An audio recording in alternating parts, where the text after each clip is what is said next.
Hi, this is Savita Mishra. Welcome back to my YouTube channel Ashipta Education Point.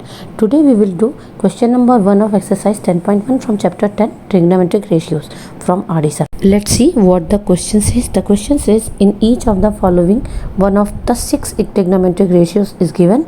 Find the value of other trigonometric ratio. In part 1 it has been given that sin A is equal to 2/3. तो let's see. So start करते हैं. यहाँ पे we have sine A is equal to 2/3. तो ये sign ए का जो है ये साइन ए होता क्या है, ट्रिग्नोमेट्री का रेशियो है. पंडित बद्री प्रसाद हर हर बोले. इसमें जो पहला रेशियो होता है वो पी अपॉन में एच होता है. तो इट मीन्स हमें गिवन क्या है, हमें गिवन है पी अपॉन में एच इज इक्वल टू 2/3. तो यहाँ पे पी इज इक्वल टू जो है 2 होगा और एच इज इक्वल टू 3 होगा. हमको बाकी रेशियो निकालना है तो हम क्या करेंगे, इसकी थर्ड साइड फाइंड कर लेते हैं. तो स्टार्ट करते हैं बाय यूजिंग पाइथागोरस थ्योरम. तो पाइथागोरस थ्योरम क्या होती है, हाइपोटेनस का square is equal to perpendicular का स्क्वायर प्लस बेस का स्क्वायर. ठीक है, यहाँ पे हाइपोटेनस की वैल्यू हमें 3 गिवन है तो राइट करेंगे 3 का स्क्वायर इज इक्वल टू में परपेंडिकुलर हमारे पास 2 का स्क्वायर है एंड बेस का स्क्वायर हमें फाइंड करना है. तो 3 का स्क्वायर 9 इज इक्वल टू में 2 का स्क्वायर 4 प्लस बेस का स्क्वायर. तो 4 को लेफ्ट साइड शिफ्ट करते हैं, 9 माइनस 4 हो जाएगा और यहाँ पे b का स्क्वायर आ जाएगा. तो 9 में से 4 माइनस किए तो हमारे पास 5 आया. हमें b की वैल्यू चाहिए स्क्वायर की नहीं, स्क्वायर इधर आकर रूट लगे तो हमारे पास b की वैल्यू क्या आ गई, √5. तो now we have p is equal to 2, h is equal to 3 and b is equal to 5. तो so now let's move ahead. तो साइन ए हमारे पास था, नाउ हम लोग फाइंड करेंगे कॉस ए. तो कॉस ए क्या होता है, इसकी पहली रेशियो तो जो थी पी अपॉन में एच, ये साइन था. अब बी अपॉन में एच जो है वो क्या है, कॉस है. तो राइट करेंगे बी अपॉन में एच. बी की वैल्यू हमारे पास क्या है, √5 और एच की वैल्यू हमारे पास है 3. तो ये हो गया कॉस ए. नेक्स्ट पे आते हैं, कॉस के बाद आएगा टैन ए. ठीक है, tan A is equal to क्या होता है, tan A is equal to होता है पी अपॉन में बी. ठीक है, पी की वैल्यू हमारे पास है 2, पी की वैल्यू है 2 और b की वैल्यू है √5. ठीक है, नेक्स्ट पे आते हैं कॉसेक ए.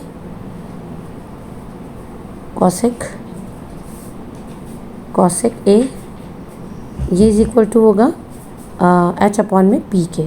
h हमारे पास है h हमारे पास है 3 और p है 2. इसके बाद आते हैं नेक्स्ट सेक पे. सेक ए ऊपर भी ए राइट कर देना. सेक ए इज इक्वल टू क्या होता है, h अपॉन में b, हाइपोटेनियस अपॉन में बेस. तो हाइपोटेनस की वैल्यू हमारे पास है 3 और बेस की वैल्यू हमारे पास है √5. ठीक है, फिर लास्ट आता है cot A. Cot A is equal to क्या होता है, cot A is equal to होता है b अपॉन में p. तो b की वैल्यू हमारे पास √5 है और p की वैल्यू हमारे पास 2 है. ठीक है, तो यहाँ से ये सारे ट्रिग्नोमेट्रिक रेशियो हमने फाइंड कर लिए हैं. नेक्स्ट पार्ट पे आते हैं. यहाँ पे हमें गिवन है कॉस इज इक्वल टू 4/5. तो देखो ये ट्रिग्नोमेट्रिक रेशियो की आईडी है ना, पंडित बद्री प्रसाद हर बोले. इसमें जो सेकंड है बी अपॉन में एच, हमारे पास कॉस है. तो इट मीन्स बी अपॉन में एच इज इक्वल टू होगा 4/5. ठीक है, और now we need to find perpendicular. तो हमें परपेंडिकुलर निकालने के लिए फिर से पाइथागोरस थ्योरम यूज़ करनी पड़ेगी. तो बाय यूजिंग पाइथागोरस थ्योरम होता है h का square square is equal to p का स्क्वायर प्लस b का स्क्वायर. यहाँ पे हमें h की वैल्यू दी है 5 का स्क्वायर और b की वैल्यू दी परपेंडिकुलर नहीं गिवन, तो उसको एज इट इज राइट कर दो. b की वैल्यू हमें दी है 4 का स्क्वायर. तो 5 का स्क्वायर होता है 25, p का स्क्वायर एज इट इज़ और 4 का स्क्वायर होता है 16. 16 को लेफ्ट हैंड साइड शिफ्ट करेंगे तो 25 माइनस 16 हो जाएगा. ये p का स्क्वायर, ये माइनस क्या 9 है, स्क्वायर हटाएंगे इधर रूट आ जाएगा. तो हमारे पास p की वैल्यू आई √9. 9 किसका रूट होता है, ये होता है 3 का. तो यहाँ से हमें फाइनल वैल्यू जो p की मिलेगी वो इज इक्वल टू 3 मिलेगी. तो नाउ अब हमारे पास तीनों इसकी साइड हैं, है ना. p is equal to 3, b is equal to 4 and h is equal to 5. अब हम इसकी अदर ट्रिग्नोमेट्रिक रेशियो निकाल लेते हैं. तो सबसे पहले आते हैं, चूँकि कॉस दिया है, साइन ए पे आते हैं. साइन होता है p अपॉन में h और p की वैल्यू हमारे पास 3 है और h की वैल्यू हमारे पास 5 है. ठीक है, उसके बाद आएंगे टैन ए पे. टैन ए होता है p अपॉन में b. ठीक है।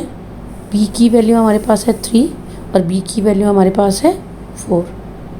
ठीक, इसके बाद नेक्स्ट आते हैं कॉसेक ए। कॉसेक के बराबर होता है h अपॉन में p, और ये जो है इसकी वैल्यू होगी 5 अपॉन में 3।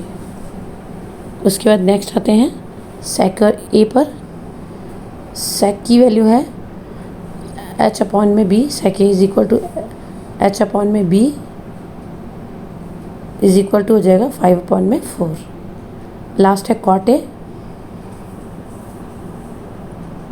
कॉट इज इक्वल टू हो जाएगा b अपॉन में p इज इक्वल टू में 4 अपॉन में 3। तो आज के लिए इतना ही, अगली वीडियो में फिर मिलूँगी। इफ़ यू लाइक वीडियो तो प्लीज़ लाइक एंड सब्सक्राइब।